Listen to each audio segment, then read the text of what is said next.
Welcome to MySecurity TV. My name is Chris Cubbage. I'm the Executive Editor and Director for MySecurity TV. We should technically be streaming. This is our first episode. I know that we're live on LinkedIn, but it looks like our YouTube and Facebook feeds aren't quite working, but regardless, we'll go, and this will be set up as a recording. This particular episode, I'm just going to share my slides one moment, and we should be able to see that.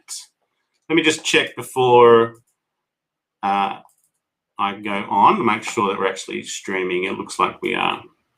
Otherwise, we're recording. Okay, so look, I'm going to keep going. On this particular episode, we're going to cover off on both national security, cybersecurity, and critical technology across our 4 domains of focus. We're going to be recording and live streaming about each Tuesday and often on Fridays.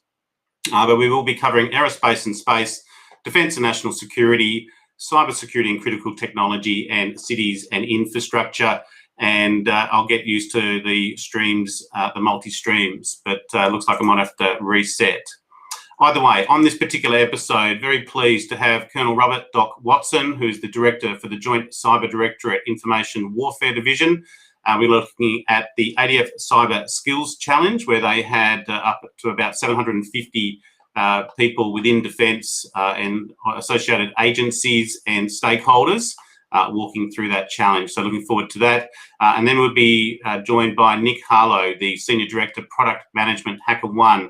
And he's based in California, I believe. And we're going to look at the 2021 outlook for the CISOs and also some worldwide insights from a CISO survey that they did. Just a quick update. Also at 1 o'clock today on our GoToWebinar platform, we're looking at future directions for smart connected buildings, precincts and cities. And this is episode 4 of our security consultant series. And you will need to subscribe for that particular episode. But again, we've got the full panel.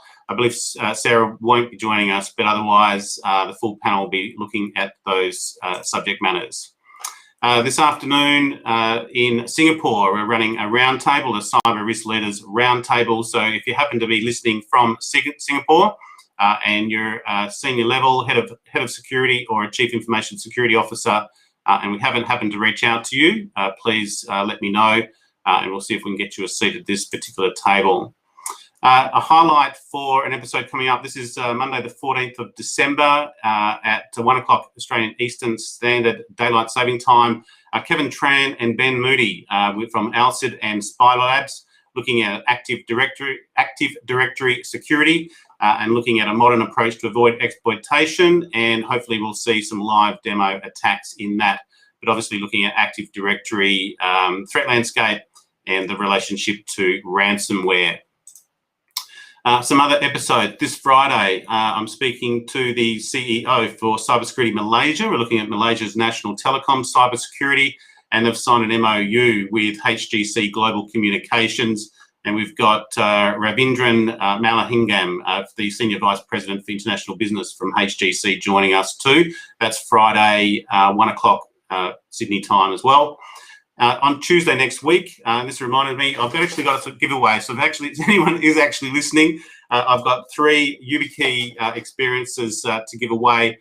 So reach out to us, and let me just bring up the chats. At least someone's listening. Nicholas, thank you so much for letting me know, mate. You've just won yourself a YubiKey. And we've got Jeff Schomburg. We're going to look at the Australian Cybersecurity Strategy 2020 and what it means for Australian company directors. And we will have another 6 5CI clears from Yubico to give away on that episode. Blackout series with Shemaine Tan and Cyber Risk Meetups. This is the 10th of December, and she's got Gregory Tohill, President, I can't quite read that, at Cape Federal Group.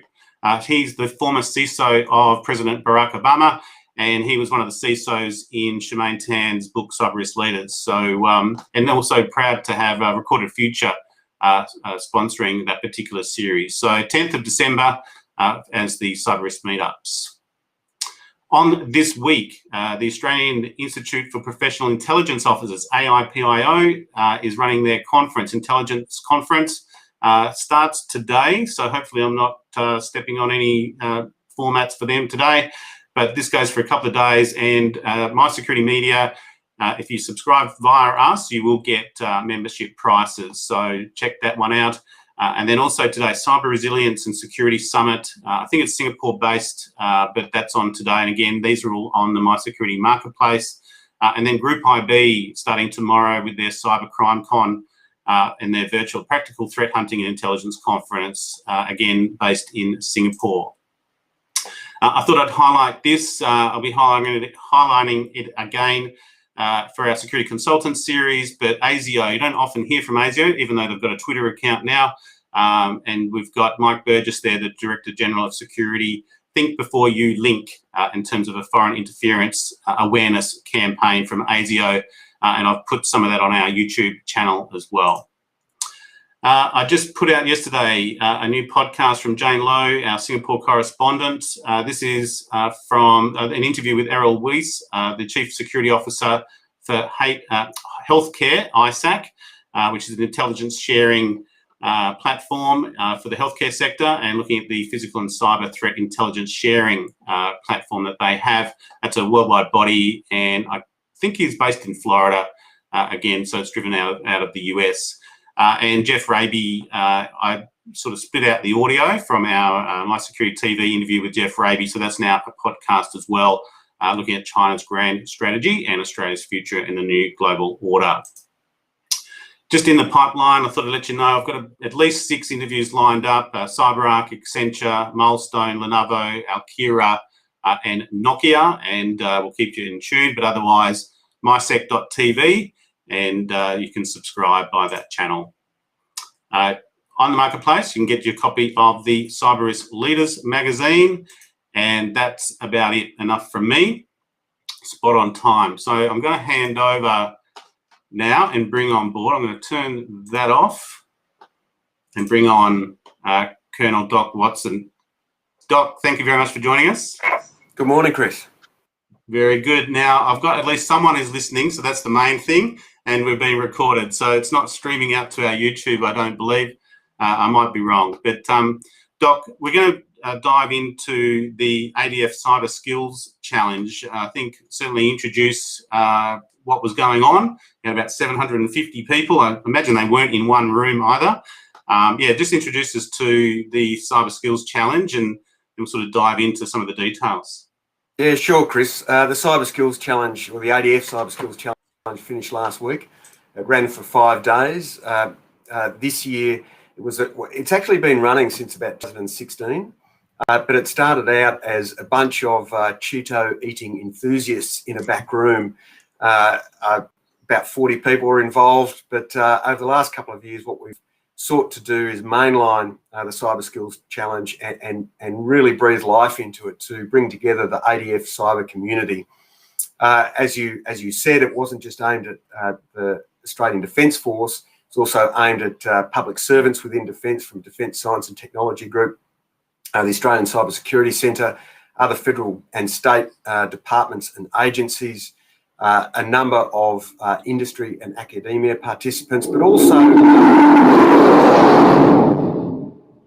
that's a flyover for I was about to say retiring today. That's an occupational beautiful. In defence. I thought it was the network going down. F-35 Lightnings that just went straight over my office. So beautiful. There you go. But and a number of participants from our Five Eye partners, and I think we had about 65 out of Britain. So we had a vast array of people participating this year. Maybe just describe, we had a very brief chat before, what's the mindset and the key outcomes that you're looking for in this? With so many people, and you've obviously got, strategic defence partners there as well. Yeah, what's the mindset as to the challenge, I suppose? Well, the ADF journey in cyber started quite a number of years ago, but it's only really in the last 3 years that we've really started to take some big steps to grow our capability. And I'm talking about capability from assuring, I guess, that our network systems and platforms, particularly platforms which are all drive-by-wire these days, or certainly if it isn't, what's being introduced into service is drive-by-wire. We need cyber operators to make sure that these systems can actually do what we want them to do when we want them to do it.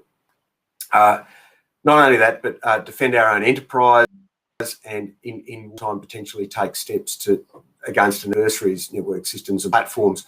So we've established a number of different employment categories in cyber across Navy, Army and Air Force. And in order to grow that, what we've done is, as I said before, mainline the Cyberskills Challenge to really bring that cyber community together in defence. Cyber, as you know, is a team sport. It's not just a hacker on a keyboard or a hoodie-wearing hacker on a keyboard. There are intelligence analysts, there are network planners, there are technicians, you name it.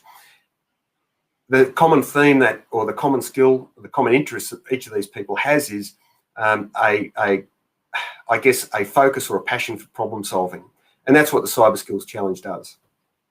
We did an interview with the head of the Australian Cybersecurity Centre, Abigail Bradshaw, and from the latest Australian cybersecurity strategy, there's also a bit of a focus now on critical infrastructure. So I suppose from a defence aspect as well, is that brought in terms of domestic national security as well? And is that maybe what is a key difference in terms of what defence is? We'll move on to maybe the background in terms of electronic warfare, but in a cyber context, the network is much, much bigger. The threat landscape is endless. Absolutely, and that's a great question, and it's something that the federal government and a number of departments and agencies are dealing with at the moment. When you build capability, you build it to mirror a threat surface, and you do it to either mitigate, manage, or remove risk entirely. Obviously, in defence, that's a business that we're in. We're all about risk. But in cyber, unlike the physical warfighting domains, the risk surface or the threat surface is so wide. It's not just the ADF. It goes right through government. It goes right through essential services, right through the banking, finance, and energy sectors, and through society as well. So what an adversary would seek to do to affect the ADF potentially would be to potentially target a system in society or an essential service that might actually affect our ability to project power. So does the ADF have a role here? No. Our role is to project power in support of the national interest as directed by government. The Australian Cybersecurity Centre certainly has its own mandate, and that is to look after essential services. But as I said before, cyber is a team sport. We're closely aligned, partnered and joined up with the Australian Cybersecurity Centre in the fulfilment of their task. So we're very, very cognizant that there is a gap there that could be exploited, and we seek to close that by effective partnering arrangements. This is a new cultural mindset as well for defence. I don't know where to start, Doc, in terms of, should I go back and maybe what's your background? And, you know, you've got a 30-year degree pedigree, and maybe talk us through the way things have changed. And then at what point, because now you're talking about academia, industry, you know, partnerships, and obviously our Five Eye partners as well. Where has been the key change, and when was that change? So maybe a little bit about your background from electronic warfare days, and then maybe bring us through to the current day and just that key change and the differentiator for you.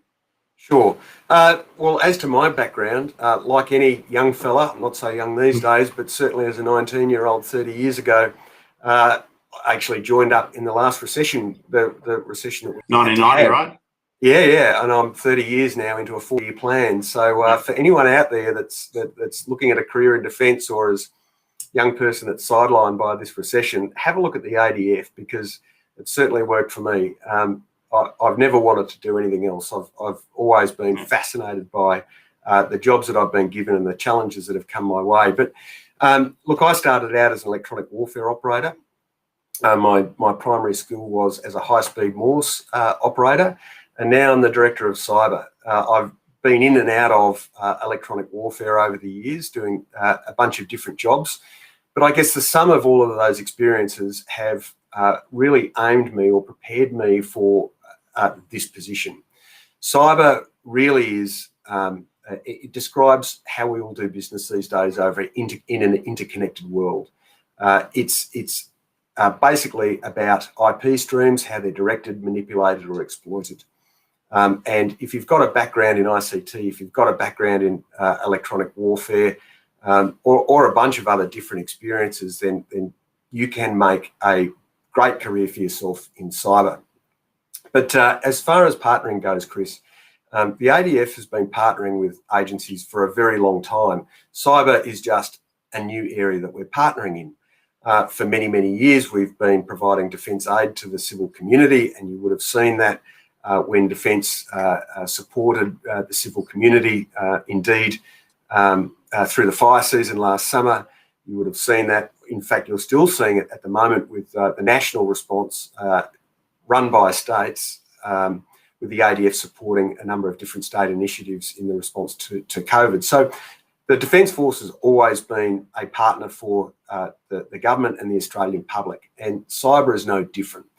What cyber is, though, is it's just caused us to I guess, pivot and reposture as to how we partner and who we partner with in order to cover the threat that is presented by cyber. So what this has caused us to do is obviously go to industry, have a look at the best and brightest there. As you know, technology is moving so fast in this area at the moment that Defence can't be a smart buyer or a smart user of technology unless we know what's out there. So we're always looking for the next best thing. We're always on the lookout too to understand what the consequences are of new technologies that are emerging. Same with academia, other departments and agencies. Equally, cyber is a team sport, and without functioning in that team, we're always going to fail.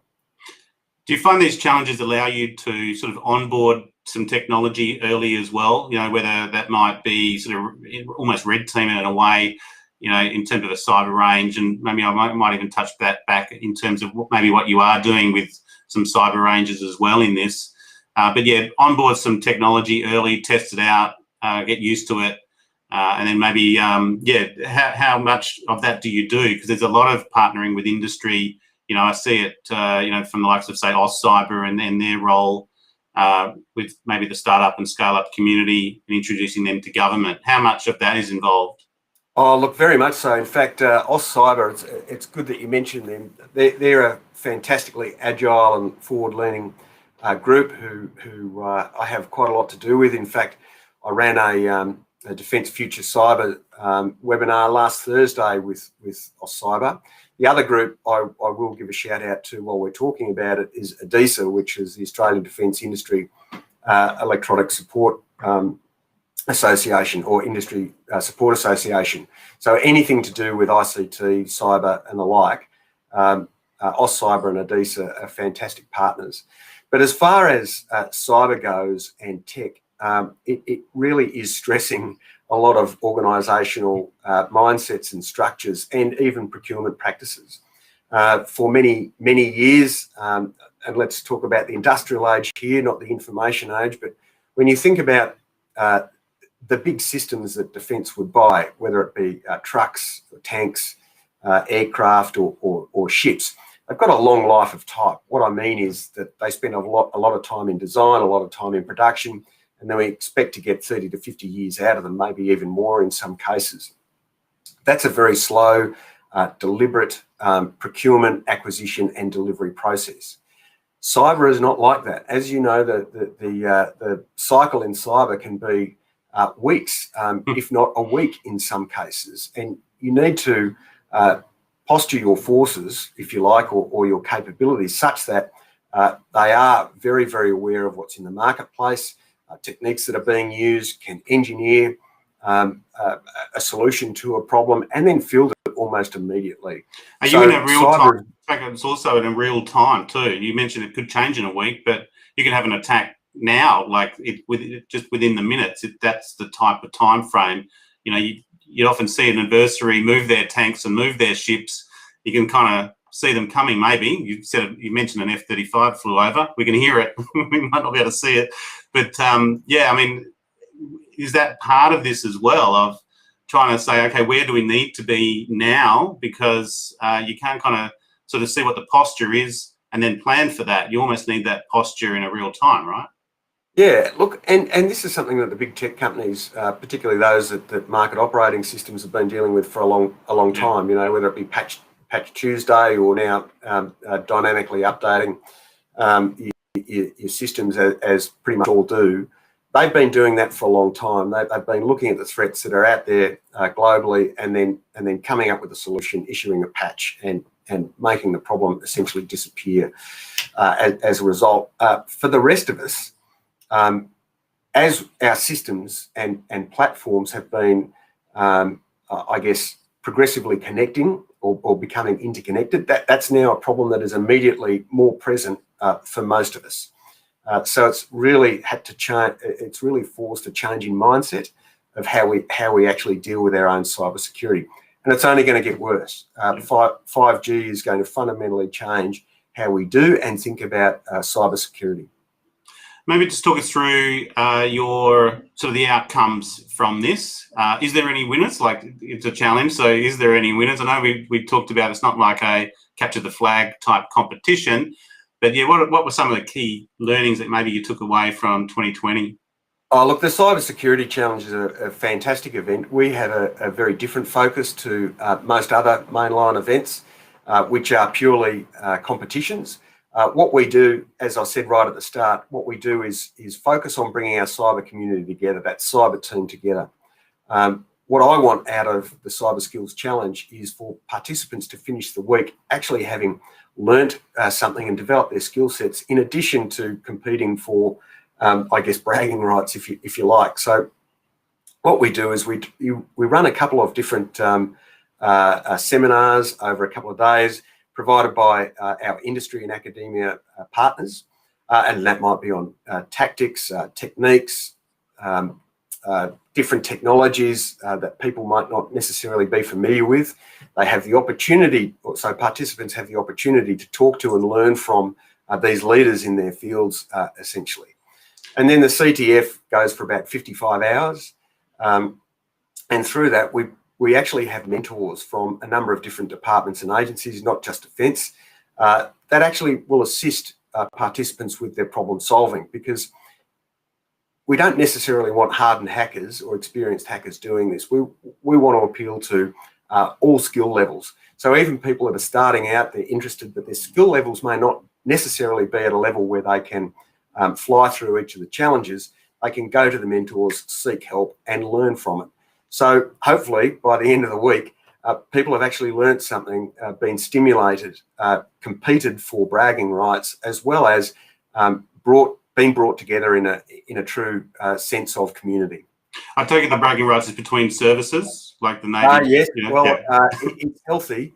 You don't want the academics to win, I take it. Like, well, I've got to give credit where credit's due. We actually had 2 teams from the Defence Science and Technology Group come in the top 3 this year of the overall events. So well done to Defence Science and Technology Group. They breed some very, very smart people down there. So there is a concept of red teaming, blue teaming as well. Very much so. Yeah, in some problems, yes. We tend to steer away from that in a CTF construct, though. For our cyber operators that are in defence, that do this for a living, that is very much part of what they do. Obviously, we're looking to defend our own networks from aggressors that might be inside. Great. So look, maybe you've just briefly touched on it. What's your key call to action? What are the opportunities here? I mean, this is one. I mean, it's great to have you on and hear from the ADF like this in this context as well. Apparently, we are streaming on YouTube at least, so we got there as well. Yeah, maybe a call to action, and yeah, if you've got any URLs you want to sort of post up in terms of where people can go to find out more information. Sure. Look, as far as cyber goes, the ADF has arrived. If you're looking for a very challenging career in cyber, then have a look at what the Army, Navy and Air Force, and indeed the public service within Defence offers.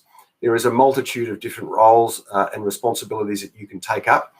In addition, for those that are looking or considering a career in defence but aren't quite there in terms of commitment, check out our ADF Cyber Gap program. This is an initiative of the federal government we're running at the moment. Every year we put through 250 Cyber Gap participants. What we do is fund a training or an education course between the level of Cert 3 and a master's degree for a year. And all we ask for in return is for you to participate in a number of different work experience initiatives that are laid on by Defence.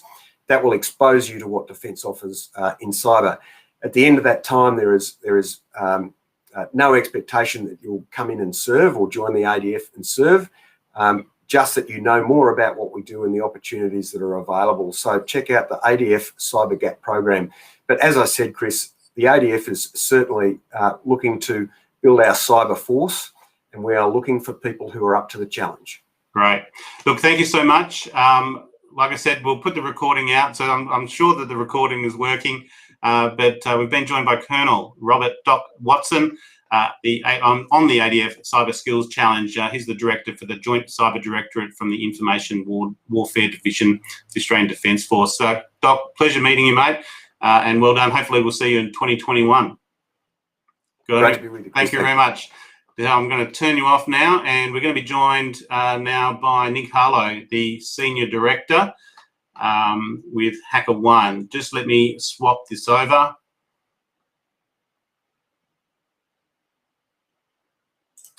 Bring you up.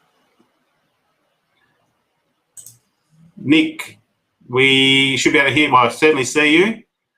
Yes, I can hear you. Wonderful. This has been seamless. Nick Harlow, Senior Director, Product Management with HackerOne. Where are you, mate? You're in California somewhere? Yeah, just based in the San Francisco Bay Area. Beautiful. We had a swap over sort of late last night, so pleasure to have you on. Nick, maybe introduce us. We are technically streaming, but we're definitely recording for you. We were going to touch on the 2021 outlook and some of the CISO insights that HackerOne did, but maybe introduce yourself to the audience, and then we'll dive into a bit of a Q&A. Sure. So I'm one of the senior product directors at HackerOne. HackerOne, in case you're not familiar, has one of the largest communities of ethical hackers, and we help our customers to discover and resolve critical vulnerabilities before they can be exploited by malicious adversaries. So you have a bug bounty program as well, yeah? Correct. So a portfolio of products, Bug Bounty is for sure our flagship, but we also have what we call a VDP, which is a responsible vulnerability disclosure offering, as well as pen testing. Okay. So maybe, I don't know how much you're across this particular survey. I've got some figures in front of me. Maybe tell us a little bit more about the CISO World Insights survey that you did and then some of the key findings.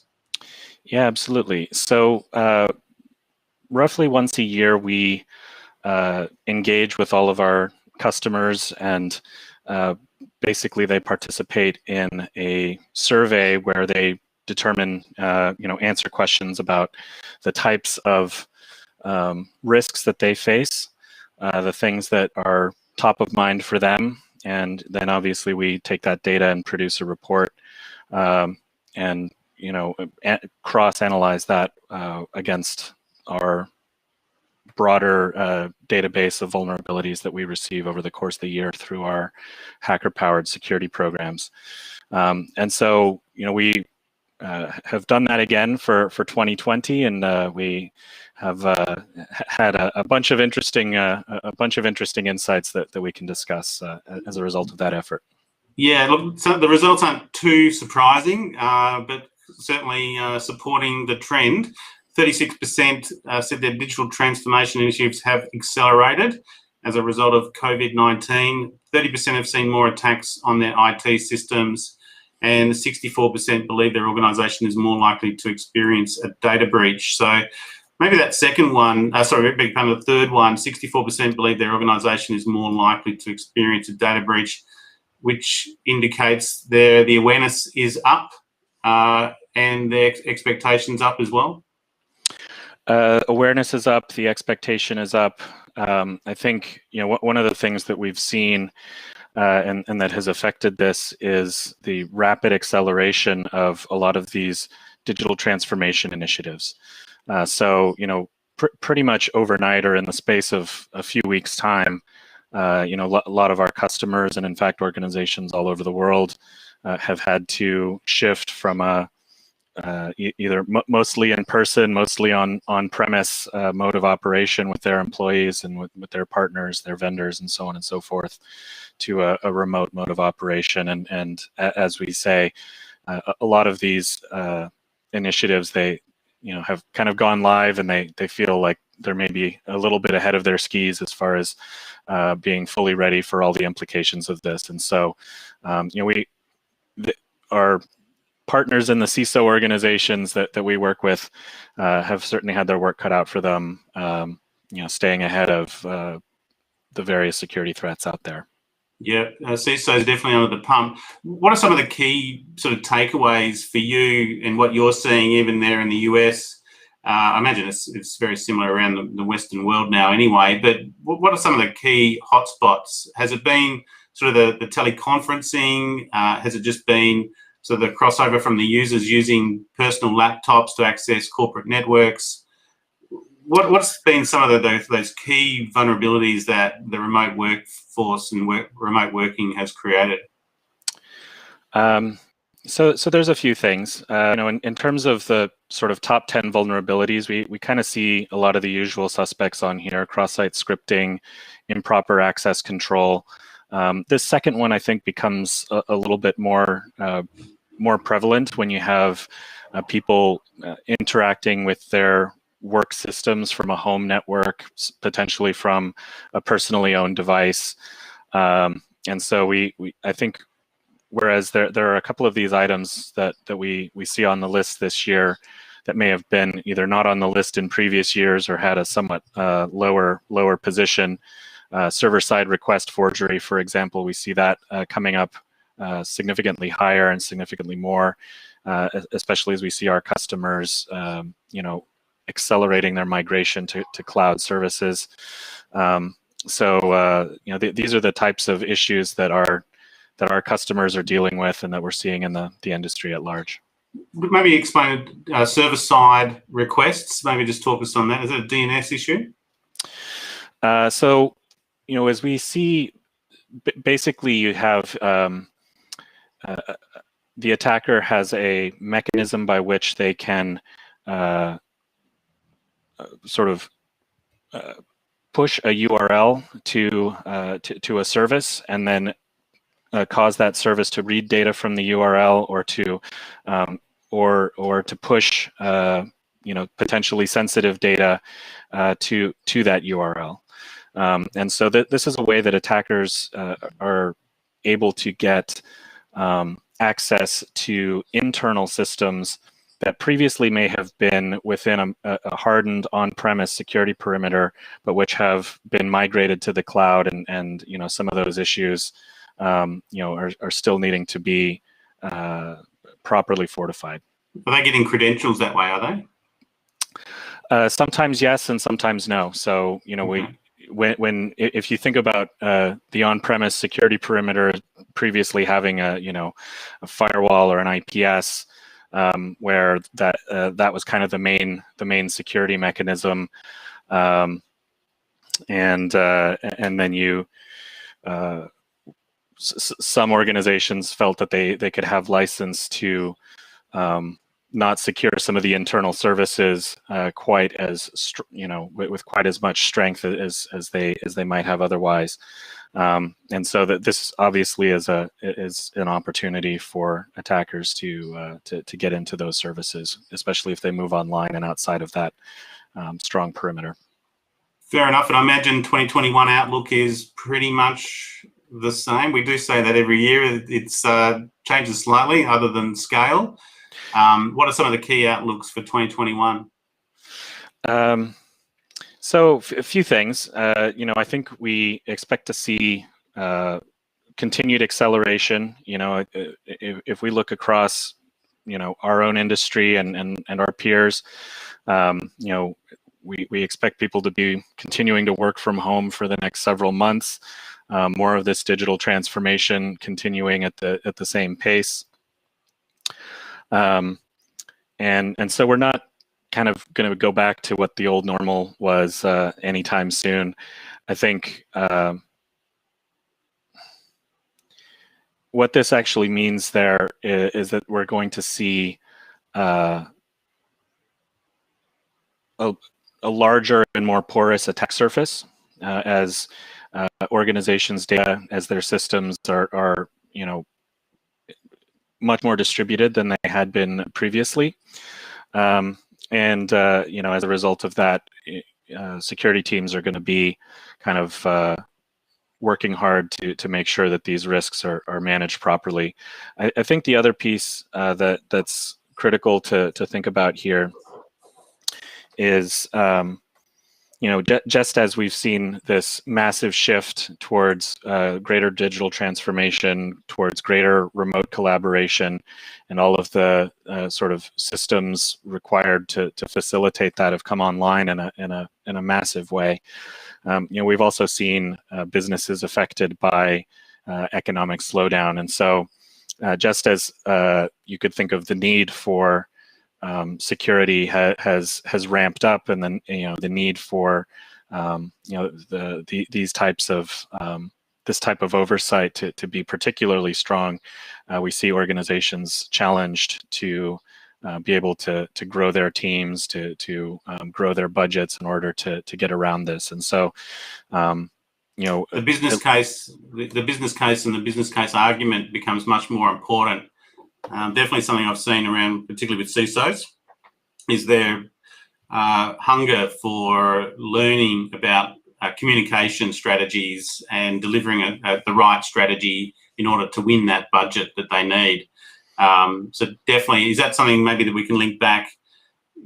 The role of the CISO is changing along with the importance, but also if you really do need to be a very good communicator in that CISO role, maybe less so on the security side.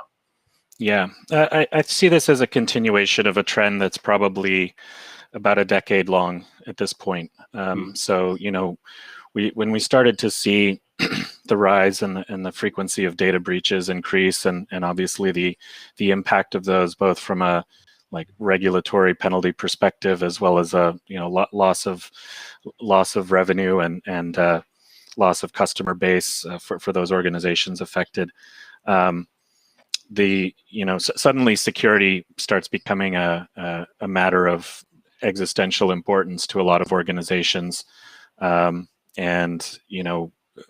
I would say that's where we start to see C-level security-focused executives, and this also then starts to become a matter for corporate boards of directors and other governance bodies. So, I think this has been happening for a long time, but the various confluent we keep crises. Talking about it though. Yeah, well, no, it's good. I mean, all of the sort of concurrent crises that we see today are just reinforcing these long-term trends. Yeah. Maybe just tell us a little bit about your background, and I wouldn't mind finishing off a little bit of an update on the bug bounty program and any trends in that. So, what's your background, Nick? How long have you been with HackerOne? So I've been with HackerOne for about 8 or 9 months now. Got it. And have been doing product management across different technology domains for a number of years, and so have kind of covered a broad range of things. But in terms of security domain expertise, I actually started my career as a software engineer and working in identity and access management technology, and subsequently transitioned to product management and worked on network intrusion prevention, endpoint protection, before exploring a few other areas, and then finally coming back to security within the last year or so. And product management, the role, is that like account management? You manage account clients? So product management, the way I like to frame this is we make sure that our company builds the right technology. So you're on the product side, right? Yeah, exactly. Yeah, right. So Yeah. the right technology for the right customer, and do it at the right time. So look for interesting market opportunities, problems that aren't being addressed very well, and see what kind of technology we can build to address those. Do you feed out of the bug bounty program in that context? In what sense when you say So feed out of it? if they find a bug in a piece of software that might actually sort of uncover what might be a common vulnerability, and then build a product focused on that, or add that as a feature. Yeah, I'm just wondering how that might link back into products. So the technology that we build is a platform to facilitate the operation of our bug bounty programs, our vulnerability disclosure programs. So it's less about looking at the specific vulnerability content that we receive from our ethical hacker community, and more about how do we facilitate our customers' workflow, right? Like, we're helping them through our hacker marketplace to discover these unknown vulnerabilities, and the technology we build is how do we enable them to figure out what's the most important thing for them to be worried about, and how to get it addressed as quickly as possible, and how to make this as seamless a part of their existing workflow as we can. Are you seeing a trend with the bug bounty program coming online? More companies are taking up that particular offer or that service? Yes. So if we look at the last year or so of our sort of go-to-market history, I would say somewhere around 34 to 35% of our active bug bounty programs have come online within the last year. So we've really seen an acceleration, and a greater and greater acceptance of this sort of leveraging of ethical hacker bandwidth and brain power to address the other side of the dark side of that coin, right? Well, definitely, I've seen some news out of HackerOne. I think you're reaching $1 million bounties being paid to some hackers. So, how's the community itself? You finding it any issues as the ethical hacker community grows? Is the leaders in the pack sort of staying the same, or what are the changes you see in that community? So a few things. First of all, we continue to have new hackers signing up to join our community, and at all at all skill levels. So we have people who are just getting started and sort of interested in this type of work, and participating in our Hacker 101 program, our CTF program, stuff like that, as well as the more experienced hackers who really dive into our bug bounty programs. We continue to see growth, pretty robust growth year over year, both in the volume of vulnerabilities that are submitted through our platform. So it's not like they're not finding anything. There's plenty out there to go find. Oh, for sure. Yeah. It's interesting. You're up against. We just had the Australian Defence Force on just prior to you, and pretty much the same thing, where their programs are growing, and on the recruitment drive. Is that where HackerOne is as well? You're constantly on that recruitment drive. Are you finding it difficult to find new members to come online? Not really. I mean, maybe I'll rephrase it in terms of, is it competitive? Can say an ethical hacker go to different platforms? They might go there's others out there other than HackerOne, obviously. Can they be using multiple platforms? They can. So the barrier to entry is fairly low. I think, as opposed to the gentleman from the Australian Defence Forces. We sort of will take anybody, and if they turn out to have and then try to train them up, right? Yeah, we give them opportunities to learn. That they're obviously bound by our terms of service, our code of conduct, and all of that. but then they have the opportunity to start getting productive and submitting vulnerabilities as just as quickly as they can do it. So little slightly different set of entry criteria than I suspect the defense forces would have. Yeah, you don't have to carry a rifle with the bug bounty program. Correct. In a lot of cases, the outcome is very similar, though, and we actually view ourselves not as competitors for these types of defense organizations, government agencies, but we actually work very closely and have a significant number of these as our customers, including the American Department of Defense and a fairly lengthy list of agencies that are HackerOne customers. Well, obviously, government are using bug bounty programs as well, and we've seen that here in Australia as well. HackerOne, where are you located? We'll sort of close off for now in terms of our time. We'll close off with a call to action, but where have you got offices? I know you've got one up in Singapore, which is where we're getting most of our feeds from. Yep. So we have offices in Singapore. The headquarters are in San Francisco. We have our EMEA sales headquarters is in London, but we have a very large development shop in Groningen, which is in the Netherlands, and two of our co-founders are from there. So a large team there that we work with. Netherlands, right? Netherlands. Correct. Netherlands, right? Okay, fair enough. Well, look, thank you. Is it it's HackerOne.com? Is it that simple? HackerOne.com. Beautiful. We'll check it out. Thank you to your team for organising this.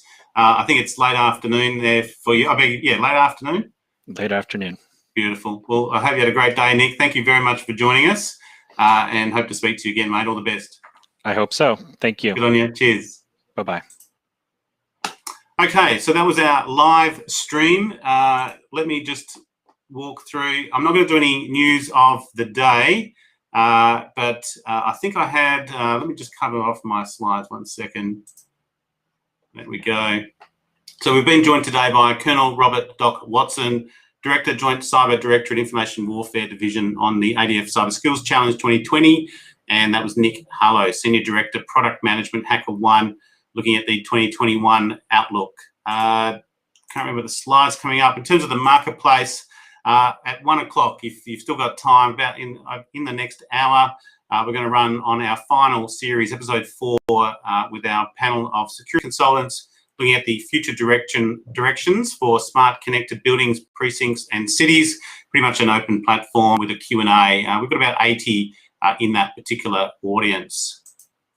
I thought I'd just do a highlight from the marketplace. This report came out. This is a Trend Micro research report, Malicious Uses and Abuses of Artificial Intelligence. Looks a very interesting report with numerous pages of sort of references. So if you want to search for references and the amount of information coming in on the exploitation of AI, this was a report to have a look at. So check it out.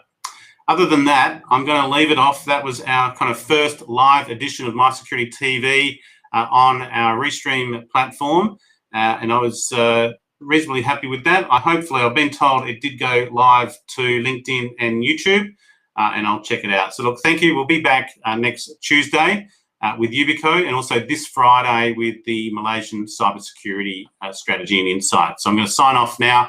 Thank you very much for joining us.